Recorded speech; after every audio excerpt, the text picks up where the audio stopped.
iHeart, get ready. Fantasy football is here. Welcome to the Scout Fantasy Show. ScoutFantasy.com is home to the Fantasy Football World Championships and the best players in the world. Real money winners giving their secrets to help you win. Now exclusively on iHeart. This is the Scout Fantasy Show with your host, the one, the only, Dr. Roto.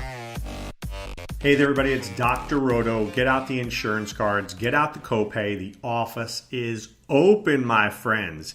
It is time to do the Carolina Panthers podcast preview.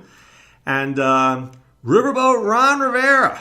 Man, this guy's on a hot seat if I've ever seen one. I don't know. Sometimes I think he's a good coach, and sometimes I think he's absolutely clueless. He has no idea what's going on. He just looks, he's got the sunglasses going on. He's got the hat going on. He's like, he's got that blank stare.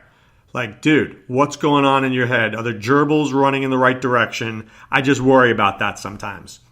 But, I think my prediction, Ron Rivera gets whacked at some point this season. And I'm not sure that there's any coach that's going to be happy with Cam Newton. See, Cam Newton is the best and worst of players. He is such a supreme athlete. You marvel at how good he is. You're so amazed at how big he is and large he is and how he runs and controls the offense. And then you're like, wow, this guy, I can win Super Bowls with him. And then you watch him pass off his back foot and you go, this guy can't win anything because he's not a very good quarterback. So I'm going to ask you this one simple question. If Cam Newton lost his mobility, would you even want him as your starting quarterback in a fantasy football league? I would answer absolutely not, because this guy does not pass the ball well enough. Without his mobility, he is poo-poo on a stick. I'm telling you. That's what he is. With his mobility, top 5. Now, Mike Shula was the offensive coordinator, the unimaginative Mike Shula. Thank God he's gone. Not going to miss him. Bye. And they bring in Norv Turner. Now, this is one of my biggest problems in sports. So baseball does this more than football. Baseball, we're going to fire a manager. And now we're going to bring in, Jeff Torborg or Davey Johnson or some 88-year-old guy who's been a bench manager, Don Zimmer, right? They just bring in guys who are bench managers who've been sitting there forever. Norv Turner was good with the Dallas Cowboys when he had Troy Aikman, Emmitt Smith, and Michael Irvin. He doesn't have Troy Aikman, he doesn't have Emmitt Smith, and he doesn't have Michael Irvin here. So, is this the right guy to design your offense? So see, that's why the Rams were so great. They get Sean McVay. They get a young, bright light.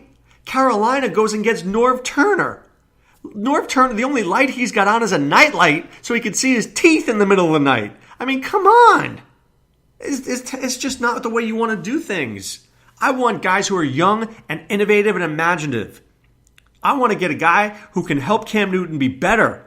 You think Norv Turner's helping Cam be better? Well, Cam, when I coached Troy Aikman, who's Troy Aikman? This is Cam talking now. Wait, is he the announcer? Did he play football? Come on.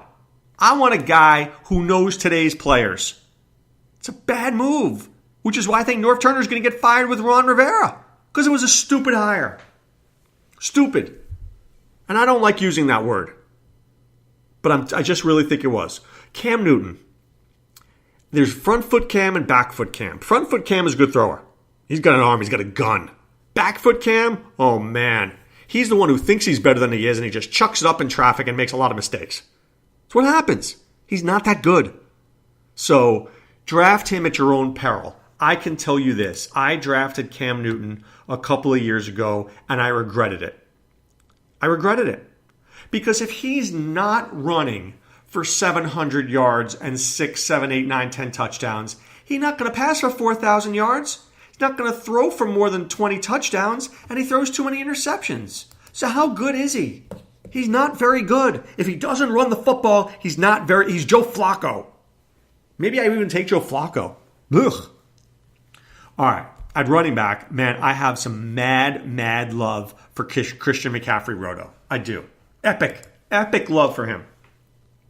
I think this guy's going to get more rushes this year. He only had 117 carries last year. I say he gets 180 to 200. He had 80 receptions last year. I think he gets at least that. Maybe he gets more touchdowns. He only had 7 last year. Maybe he gets more. This is a special player.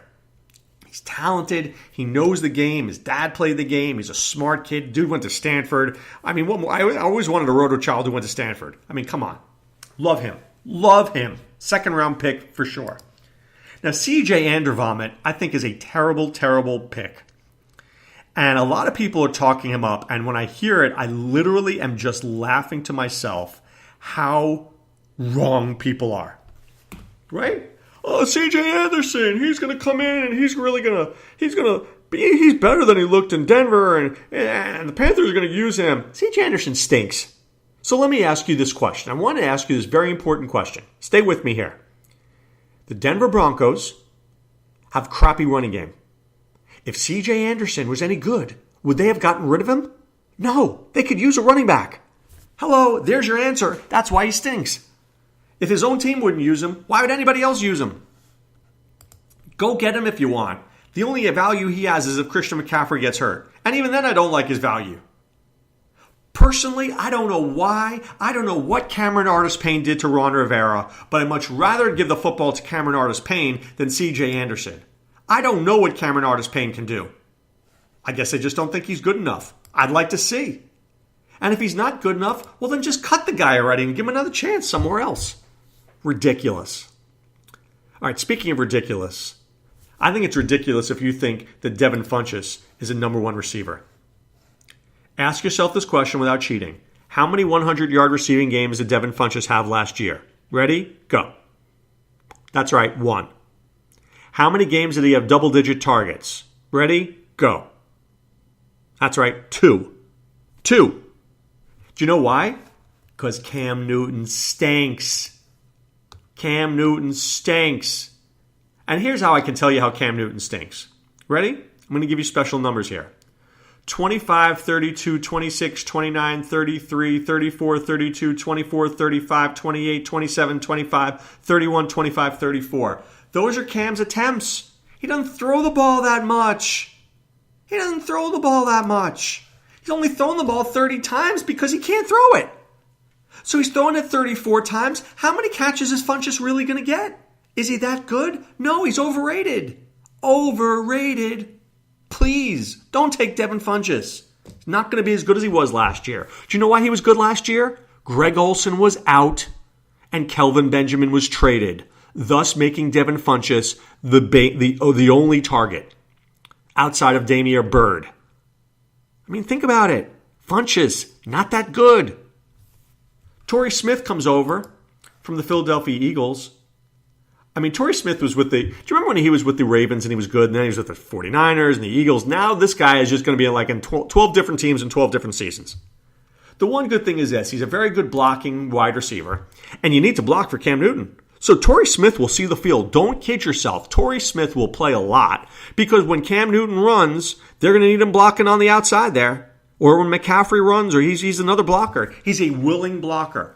He's also a guy who will go and fight for the ball. Now remember, Cam Newton likes throwing the ball 20 feet in the air. That's why his receivers have to be so tall. Smith is 6 feet. Funchess is like 6'4". I worry. I like DJ Moore, but he may be too small for Cam Newton. Because remember, Cam Newton chucks the ball 27 feet in the air because Cam's 6'5", right? Cam's 6'5", he drops back to pass, he throws the ball even higher. That means it's 8 feet in the air. Think about it, because this guy doesn't throw on target. You'd think I'm kidding. I'm not. Watch him. So he doesn't throw the ball down, he throws the ball up. DJ Moore is 5'11". Now, I think DJ Moore is going to be a really good receiver. And here's what I like about DJ Moore. He's played with crappy quarterbacks. This guy played at Maryland. And if you watch Maryland play, you know they have crappy quarterbacks. So in Dynasty, I really like DJ Moore a whole lot. I just would like him. If he had Kirk Cousins, I would be in love with DJ Moore. If he had Drew Brees, I would name my first child DJ Moore. But I'm telling you, with Cam Newton, you're going to be like, DJ Moore could have been a good player. The only guy I really like in this offense is Greg Olsen, because Greg Olsen is 6'5", and Cam knows he can find them, because Greg Olsen can jump about a foot in the air, so when Cam throws it 8 feet in the air, Greg Olsen can catch it. Now, don't forget now, Greg Olsen was a premier player from 2014 to 2016. He only really didn't have a great season last year because of the Jones fracture. But who did Cam go to in the playoff game? He went to Greg Olsen. So, I'm in love with Greg. He's the guy I want. I want McCaffrey. I want Olsen. I don't want Funchess. I don't want Smith. I don't want DJ Moore. There's a guy named Ian Thomas. He's a rookie out of Indiana. Really good combine. He's going to be the tight end of the future when Olsen retires eventually. I mean, Olsen's, how old is he now? 33? He's probably got one more contract. They signed him to a 2-year deal. He's done. Ian Thomas comes in, ba-boom. Graham Gano stinks. I mean, ask yourself this question. How many 50-yard field goal attempts did he have last year? Would you believe the answer is 1? 1. That's not good enough to win you anything. I do like the defense. They rush the passer well. Addison and Short and Poe and Peppers. I don't like the secondary very much. I love the linebackers, and I love the the linemen. So let me just give you a defensive tip. The one thing I can control are sacks. I can't control picks. I can't control fumbles, but I can control sacks.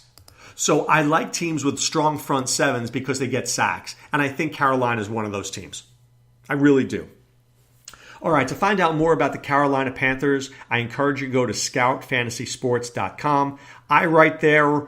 Adam Ronis writes there. Sean Childs writes there. It's the best information that you could use to win your fantasy football leagues. And if you have a question, go to the members forums, ask us your question. One of the three of us will get back to you. High stakes winners, guys. People who've won at every level. We're here to help you. That's what you want at Scout Fantasy Sports. And then if you're up to it, which I hope you are, I want you to go to playffwc.com. That's playffwc.com and join one of our leagues, Best Ball, Online Championship, or the main event, the Fantasy Football World Championship. And if you want to do it in Vegas, I'll see you out there at the Palms Hotel. Maybe we'll hang out in the Real World Suite. Or if not, you can do it online. It's just as good. You don't have to leave home. But either way, be part of what we're doing at scoutfantasysports.com.